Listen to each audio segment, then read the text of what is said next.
అందరికీ నమస్కారం అండి.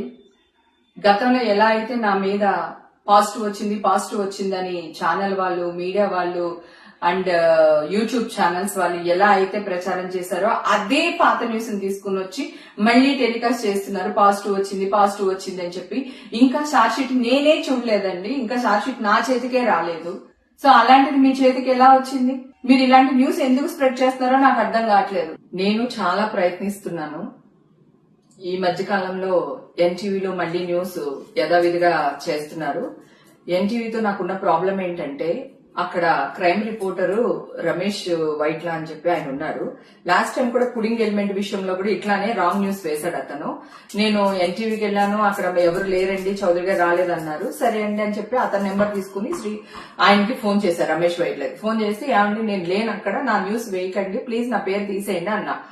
మాకు పోలీసులు ఇచ్చారు, మేమెందుకు తీయాలని కొంచెం గట్టిగానే అరిచాడు ఆయన.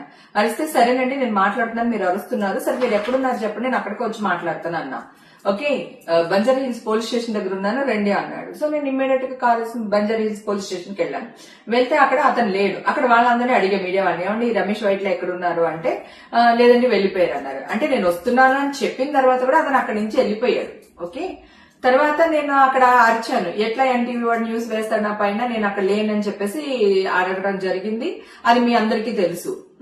ఇప్పుడు కూడా అదే విధంగా మొన్న ఒక అతను ఫోన్ చేశాడు, ఎక్కడి నుంచి, ఎన్టీవీ నుంచి మాట్లాడుతున్నామండి, రమేష్ వైట్ల గారు మీకు ఫోన్ చేయమన్నా, నేను వాళ్ళ అసిస్టెంట్ ని అని అన్నాడు. ఓకే ఏంటమ్మా అని అడిగా. అంటే అదే మేడం ఏంటి విశేషాలు, ఏంటి ఈ న్యూస్ గురించి మాట్లాడదామని ఫోన్ చేశానంటే, నేను అన్నా ఇప్పుడు వరకు నన్ను అడిగి న్యూస్ వేశారా, మీ ఇష్టం వచ్చినట్టే వేస్తున్నారు కదా, నాకైతే నేను తీయించుకున్నది నెగిటివ్ వచ్చింది, అక్కడ కూడా నెగిటివ్ వచ్చింది, అయినా మీకు కోటిది వద్దు నాది వద్దు, నేనే మీ దగ్గర వస్తాను ఎన్టీవీకి, మీరు నా టెస్టులు చేయించండి, చేపిస్తే ఒకవేళ పాజిటివ్ వచ్చింది అనుకోండి మీ కాల్ పట్టుకుని క్షమాపణ అడుగుతాను, అదే నెగిటివ్ వచ్చింది అనుకోండి మీరేం చేస్తారో చెప్పండి అని చెప్పి నేను గట్టిగానే మాట్లాడానండి అతనితో. మాట్లాడితే అది కాదు మేడం, ఇది కాదు మేడం అని చెప్పేసి అతను ఫోన్ పెట్టేశారు.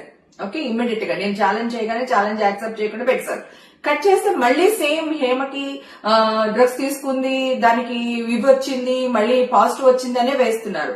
నేను ఎన్టీవీ చౌదరి గారు నమస్తే అండి, లాస్ట్ టైం కూడా మిమ్మల్ని కలవడానికి వచ్చాను, నాకు కుదరలేదు సార్, నేను మీకు కోర్టు వద్దు, నా టెస్టులు కూడా వద్దు సార్, ఎవరిని నమ్మదు, కోర్టులో వచ్చింది కూడా నమ్మకండి, నన్ను కూడా నమ్మకండి, నేను మీ దగ్గరికి వస్తాను చౌదరి గారు, మీరు నాకు టెస్టులు చెప్పించండి. అలాగే టీవీ5 మీరు ఒక్కళ్ళే కాదు న్యూస్ వేసేది, టీవీ5 గానీ, బిగ్ టీవీ గానీ, ఆర్టీవీ గానీ, ఇవన్నీ కూడా ఇవే న్యూస్లు ప్రచారం చేస్తున్నారు సార్. నేను ఇంత గట్టిగా వాదిస్తున్నాను, మీరందరూ చాలా పెద్ద పెద్ద పర్సనాలిటీస్, పెద్ద పెద్ద వాళ్ళు మీరందరూని, మీ దగ్గర నేను ఒక ఛాలెంజ్ కి నించుంటున్నాను అంటే అర్థం ఏంటి సార్? మీరు పెద్దవాళ్ళు కనుక వయా మీడియాగా ఈ కింద ఏం జరుగుతుందో మీకు తెలుసో లేదో నాకు తెలియదు. నాయుడు గారు, టీవీ5 నాయుడు గారు, మీకు నేను 15-20 ఇయర్స్ నేను తెలుసు సార్. గతంలో మీ ఇంటి పార్టీస్ కూడా నేను వచ్చాను, ఫంక్షన్స్ కి వచ్చాను, మీకు నా గురించి బాగా తెలుసు సార్, నేను ఎలాంటి దానిలో తెలుసు. రాత్రికి ఇంత మర్యాద రాలేదు సార్, హేమక్కని బిరుదు రాలేదు నాకు. నేను వాదిస్తూనే ఉన్నాను సార్. మా ఇంటికి వచ్చి బిర్యానీ పెట్టి లైవ్ లోకి వెళ్తే కూడా వాదిస్తుంది, బొకాయిస్తుంది అని వేశారు. నా టెస్ట్లే లేవండి, నేను ఇప్పుడే ఇస్తున్నాను, మీరు ఎలాగ నెగిటివ్ వచ్చింది పాజిటివ్ వచ్చింది అని వేస్తున్నారని అడిస్తే వావ్ యాక్టింగ్ చేస్తున్నా హేమాని ప్రచారం చేశారు సార్ మీరు. అలాగే రవిప్రకాష్ గారు, మీరు కూడా నాకు చాలా చోట్ల కనిపించారు, చాలా పార్టీస్ లో మనం కలిసాం, డిమానిటేషన్ టైంలో కూడా కలిసాం, నేనేంటో మీకు తెలియదా? అలాగే టీవీ5 యాంకర్స్, ప్రముఖ యాంకర్స్ తో కూడా నేను పార్టీస్ చేశాను, బర్త్డే పార్టీస్ కి అటెండ్ చేశాము, మన సంగీత కథ అటెండ్ చేశాము, నేనేంటో మీకు తెలియదా సార్? సో దయచేసి మిమ్మల్ని అందరిని అడుగుతున్నారు, రాధాకృష్ణ గారు, ఏబిఎన్ రాధాకృష్ణ గారు, ప్లీజ్ అండి, మీ పెద్దవాళ్ళు కనుక మీ 4-5 డిసిషన్ తీసుకుని ప్రింటింగ్ మీడియా వాళ్ళని, యూట్యూబ్ మీడియా వాళ్ళని, మీ మీడియా వాళ్ళని ఒక చోట చేర్చుకుని మీరందరు డిస్కషన్ చేసుకుని నన్ను పిలవండి సార్, ఎక్కడికి రమ్మంటారో చెప్పండి, నేను వస్తాను. డ్రగ్స్ అనేది నా బాడీలోనే ఉంటది కదా సార్, నాకు టెస్టులు చేయించండి అంటున్నాను కదా, నేను పబ్లిక్ గా వస్తాను అంటున్నాను. ఒకవేళ పాజిటివ్ వచ్చింది అనుకోండి సార్, మీరు ఏ శిక్ష వేసినా నేను భరిస్తాను, ఆ శిక్షను అనుభవిస్తాను నేను. సరే నాకు నెగిటివ్ వచ్చింది అనుకోండి సార్, మీ పెద్దలందరూ కలిసి ఏం చేస్తారో మీరే నిర్ణయం తీసుకోండి సార్. ఆల్రెడీ ఫిలిం న్యూస్ వాళ్ళందరికీ నేను ఫోన్ చేశాను, నేను ఫిలిం రిపోర్టర్లు అందరికీ ఫోన్లు చేశాను, వాళ్ళ అసోసియేషన్ కింద ఒకటి ఫామ్ అయి ఉంది కదా, వాళ్ళకి ఫోన్లు చేశాను నేను. సాక్షి టీవీ స్వప్నతో కూడా మాట్లాడాను. అలాగే డిజిటల్ మీడియాకి సంబంధించి గ్రేట్ ఆంధ్ర మూర్తి గారితో ప్రేమతో కూడా డిస్కషన్ చేశాను. లక్ష్మీనారాయణ ఎన్టీవీ, మన ఇది వరకు మీ టీవీలోనే పనిచేసేవాళ్ళు ఎన్టీవీలో, ఇప్పుడు టీవీ9 కి వచ్చారు, అతనితో మాట్లాడాను, రాంబాబుతో మాట్లాడాను, నాయుడుతో మాట్లాడాను, స్వప్నతో మాట్లాడాను, తర్వాత శేఖర్, వంశీ, మా ఫిల్మ్ న్యూస్ వాళ్ళు ఎవరైతే ఉన్నారో వాళ్ళందరితో మాట్లాడాను సార్. నాకు టెస్టులు చేపించండి, మీరు ఎక్కడికి రమ్మన్నా వస్తాను, మీరేం చెప్పినా చేస్తాను, ఒకవేళ పాజిటివ్ వస్తే మీ ఇష్టం అని వాళ్ళందరితో కూడా మాట్లాడాను సార్. నేను మాట్లాడిన తర్వాత కూడా ఎగైన్ ఈ న్యూస్ లో వస్తున్నాయి. మేమే చూడలేదు సార్ ఇంకా ఛార్జ్ షీటు, మీ దాకా ఎలా వస్తుంది? ఎవిడెన్సెస్ ఏంటి సార్ నాకు అర్థం కాదు. ఈ న్యూస్లు మీరు వేయడం వల్ల మీ న్యూస్లు చూసి మా అమ్మకి యాంగ్జైటీ అయిపోయింది. మొన్న నైట్ ఇక్కడికి తీసుకుని వచ్చారు సార్. నిన్నంతా నీమ్స్ లో ఉండి డాక్టర్ భూషణ్ గారు మా అమ్మగారికి ట్రీట్మెంట్ చేస్తున్నారు. 75 years మా అమ్మగారికి. ఆవిడకి 2 కిడ్నీలు పనిచేయవు సార్, 70% పనిచేయవు ఆవిడకి.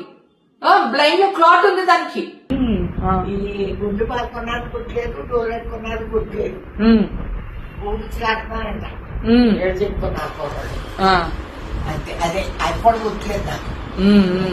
మీ వల్ల నేను పరువు కోసం చచ్చిపోతాను సార్, పరువు కోసం చచ్చిపోతాను నేను. నా ఫ్యామిలీ తలదించుకునే పని ఈ రోజు వరకు చేయలేదు. నా ఇండస్ట్రీ నా వల్ల తలదించుకునే పని ఏ రోజు చేయలేదు సార్.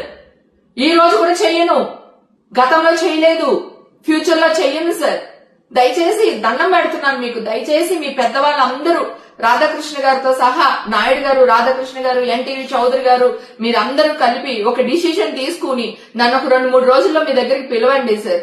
పిలిచి నాకు టెస్టులు చేయించండి. కోర్టు వద్దు, ఏమొద్దు, మీరు టెస్టులు చేయించండి. నేను రెడీగా ఉన్నాను.